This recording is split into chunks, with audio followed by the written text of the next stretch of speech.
দুর্বল ৯ আর্থিক প্রতিষ্ঠান বন্ধের সিদ্ধান্ত হলেও তার কোনো রোডম্যাপ দেয়নি বাংলাদেশ ব্যাংক। কিভাবে বন্ধ হবে প্রতিষ্ঠান, গ্রাহকের অর্থের সংস্থান কিভাবে হবে তা নিয়ে সিদ্ধান্ত হয়নি এখনো।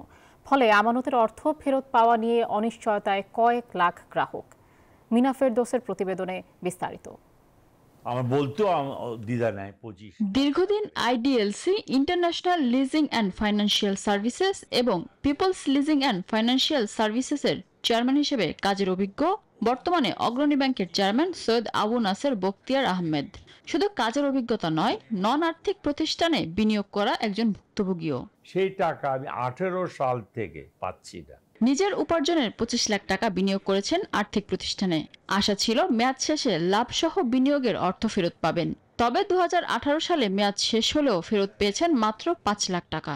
আমাকে দুইটা টার্মে 2020-এর দিকে আর 2022-এর দিকে আড়াই লাখ করে টাকা দেওয়া হয়েছে। আমার টাকা আমি যখন পাবো না, তখন তো আমার তো ক্ষোভ থাকবে অনেক বেশি। আবু নাসেরের মতো এমন কয়েক লাখ আমানতকারী এখন বিপাকে পড়েছেন এসব প্রতিষ্ঠানে বিনিয়োগ করে। তারল্য সংকটে থাকায় এমন 9 ব্যাংক বহির্ভূত আর্থিক প্রতিষ্ঠান বন্ধের সিদ্ধান্ত নিয়েছে বাংলাদেশ ব্যাংক। হিসেব বলছে দেশের 35টি আর্থিক প্রতিষ্ঠানের মোট খেলাপি ঋণের পরিমাণ 27,000 কোটি টাকা, যার 80%ই ওই 9 প্রতিষ্ঠানের।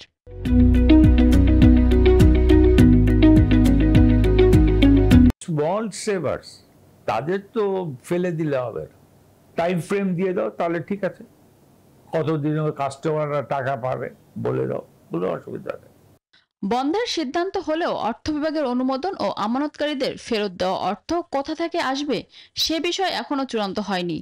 তাদের ক্ষেত্রে অবসায়নী হয়তোবা একমাত্র অথবা মুখ্য পন্থা হতে পারে, তবে সরকারকে এখনো কোনো আনুষ্ঠানিক প্রস্তাবনা পাঠানো হয়নি। বিশ্লেষকরা বলছেন আর্থিক প্রতিষ্ঠানগুলোর এমন অনিয়ম আর আস্থাহীনতা সামগ্রিক ব্যাংক খাতে নেতিবাচক প্রভাব ফেলেছে। এর দায় বাংলাদেশ ব্যাংক এড়াতে পারে না বলেও মত তাদের। এছাড়া প্রতিষ্ঠান বন্ধ করতে সুনির্দিষ্ট রোডম্যাপ দেওয়ার পরামর্শ দিয়েছেন তারা।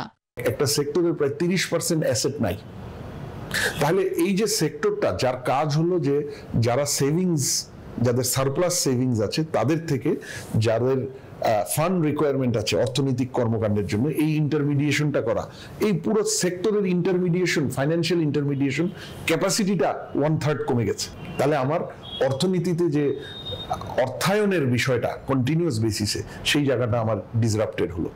এদিকে তুলনামূলক ভালো হিসেবে চিহ্নিত 15টি প্রতিষ্ঠানের 49,643 কোটি টাকা ঋণের মধ্যে খেলাপি মাত্র 3,627 কোটি টাকা। গত বছর এসব প্রতিষ্ঠান মুনাফা করেছে 1,465 কোটি টাকা। আর প্রথমবারের মতো বাংলাদেশ ব্যাংকের টেকসই রেটিং এ জায়গা করে নেয় আইডিএলসি ফাইন্যান্স ও IPDC finance. Mina Ferdous, news 24, Dhaka.